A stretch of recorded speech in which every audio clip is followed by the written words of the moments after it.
Fighting Diabesity, the role of diet and exercise. So I hope makinig po tayo kay Coach Ann Jordan from Cavite. Napakaganda ni Coach Ann Jordan. Coach Thank Ann. you. Yan, good morning. Thank you so much, Coach Nida. Yan, sa mga bago dito, thank you so much for joining us today. Talagang we are learning here every day. So makinig lang po tayo. Okay, so ito din, share ko lang din yung journey ko sa Herbalife. So I work overseas before. Nagkaroon po ako ng health challenge. And before Herbalife talaga, I've been suffering for a painful menstruation. Talagang halos na lang every month, ganun yung nangyayari. And ano naman, nagpagamot ako. I had like laparoscopic surgery that is due to yung may endometriosis.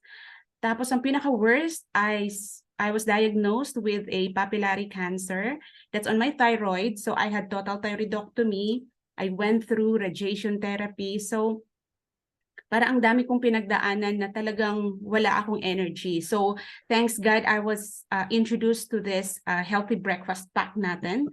So ito lang, naisip ko lang before, ito lang yung kakainin ko, pero amazing talaga yung products natin. Ang gusto ko lang before is ma-improve yung health ko. So thanks God, talagang on the 5th day, nararamdaman ko na talaga ang sarap ng tulog ko. And talagang natapos ko yung 10th day ko, sabi ko, ang sarap ng pakiramdam. Yung tuloy-tuloy po. I've been using the product for 13 years now. Amazing talaga yung result. And ito, nag-loss din ako dito ng 15 pounds. And na-maintain ko na po yan over 13 years. So, ganun kaganda yung product natin na talagang nagiging kasama mo na siya everyday, healthy breakfast. Ang ito yung pinakamaganda. When you have a coach, tuturuan ka niya paano gagamitin yung product natin and kung ano yung sunod pa na po pwede mong gamitin. Na-introduce din sa akin yung cell complex.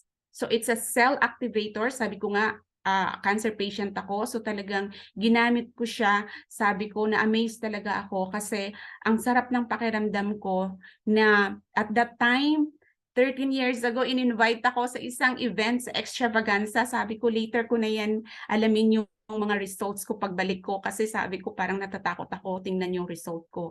So, umattend ako sa extravaganza and I keep on, tuloy-tuloy lang yung product natin. Amazingly, pagdating ko po dito, ang ganda po ng result ko. So, hindi ko na po kailangan ng another radiation therapy na yun sanang sinuggest ng doctor ko sa akin. So thanks God na talagang we have this people na talagang tuloy-tuloy nagsishare sa atin by just changing our breakfast.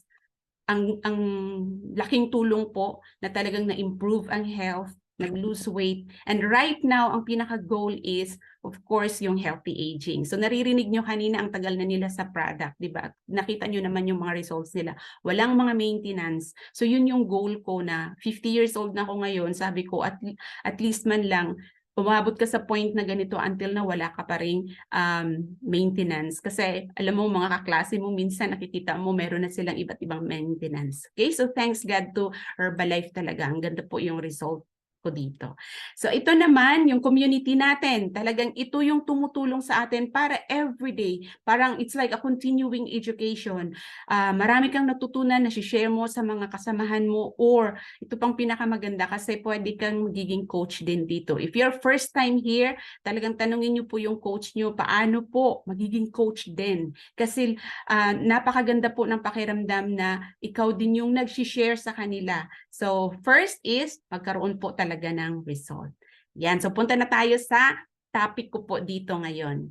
So interesting, ang topic po natin dito is fighting diabesity.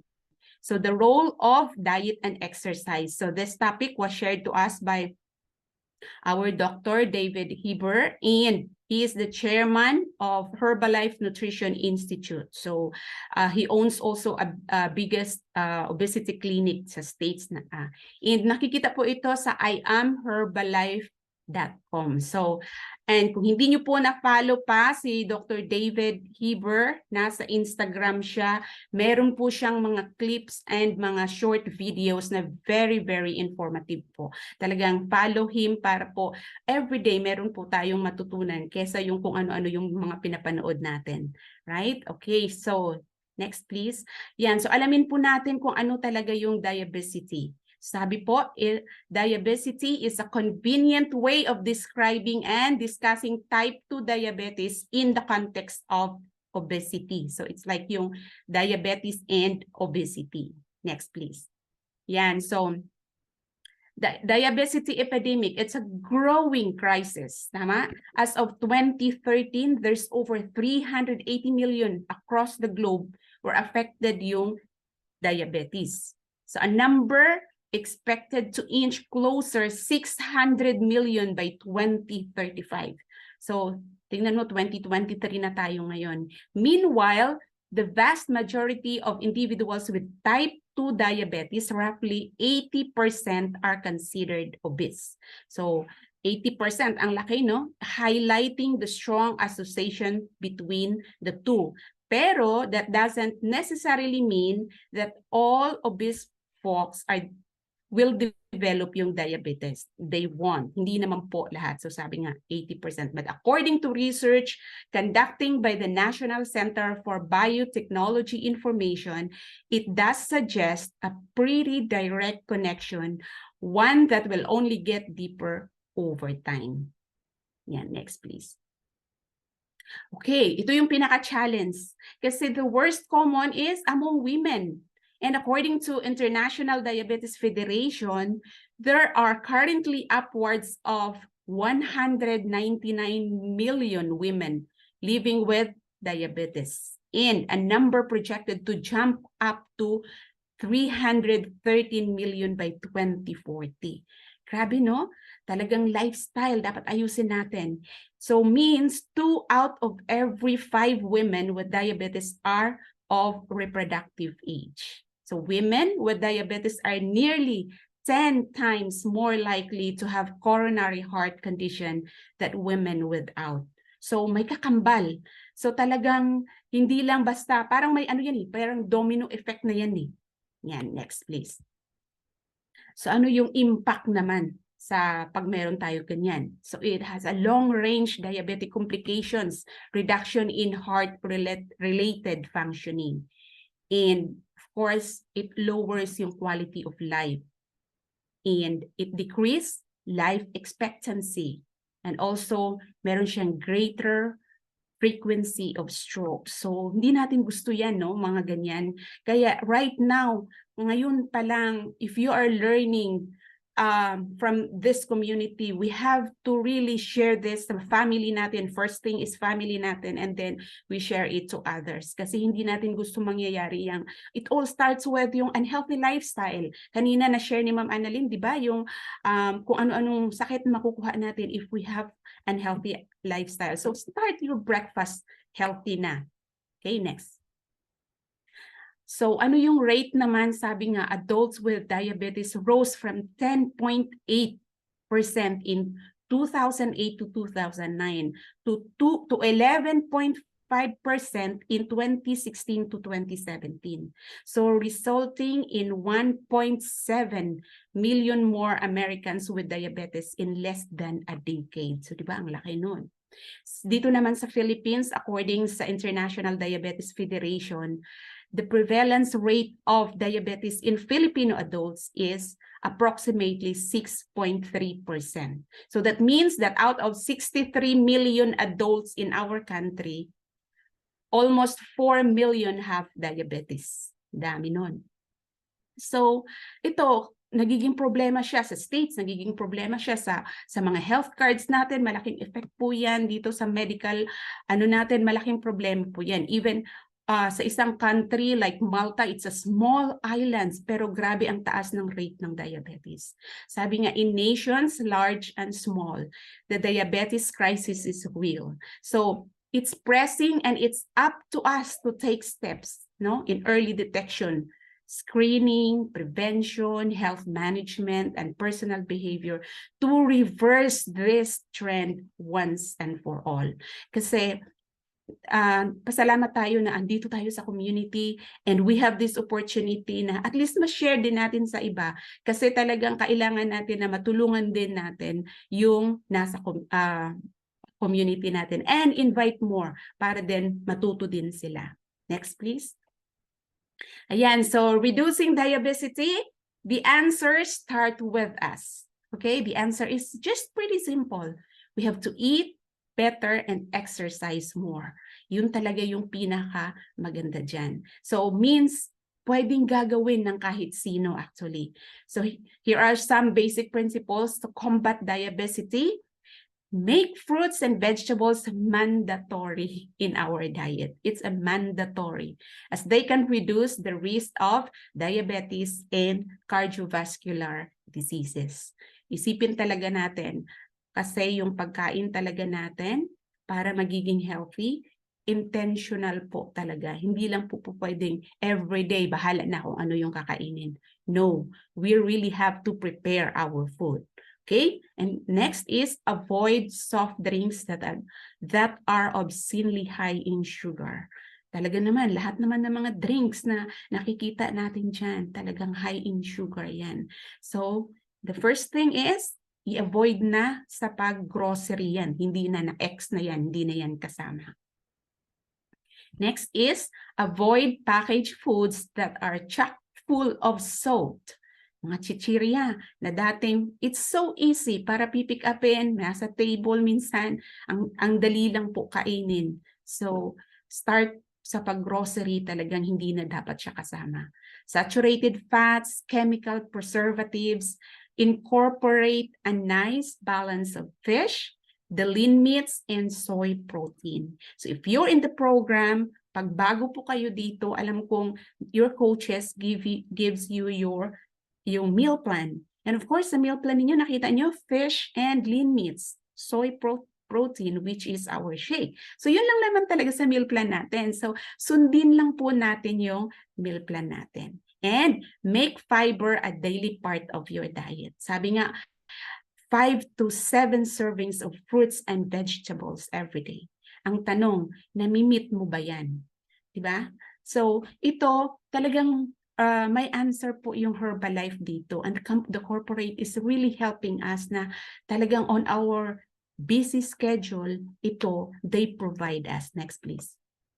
Meron po tayong digestive health products. Aside sa yung soy protein natin, kaya nakasama po siya sa healthy breakfast natin. We have the best aloe vera from original, mandarin, and mango flavor. Napakasarap po na we can start with empty stomach yung aloe vera natin. And of course, kung pag hindi nyo pa po kilala, if you're very new here, at saka nag-start pa lang kayo ng healthy breakfast ninyo, we have also this fiber and herbs. Yung fiber and herbs natin, since nakilala ko to 13 years ago until now, hindi ko po talaga na-miss to na i-take every day po talaga. So, malaking tulong po. Like every day we are so busy and this one is really helpful. And of course, yung fiber band natin, meron din siyang special role na talagang ginagawa. If you take this, yung alam mo yung babalutin niya yung fats sa loob na ng sa loob na ng tiyan natin at saka ilalabas pa niya. So yun yung role ng fiber band natin. Napakaganda po. Ask your coach about that. And we have the Simply Probiotic. Remember, our gut is like a second brain po siya. So kailangan po talaga natin na ayusin po yun. We have to feed our gut po. So by taking this Simply Probiotic, talagang your gut will thank you for this. Okay, so just few of our products na share ko sa inyo, pero talaga pong you can start with a healthy breakfast and itong fiber natin. Okay, next please. So, pairing the diabesity diet with exercise, sabi ng World Health Organization, inactivity is the leading cause of death globally. Of course, kasunod doon yung high blood pressure, high blood sugar, and yung mga tobacco usage, di ba? So sabi, just 150 minutes of moderate, intense physical activity or exercise each week can do the trick. Kaya meron tayong free exercise dito eh. Huwag lang kayong talagang mag-absent dito. Twice a week po, meron po tayong free exercise dito.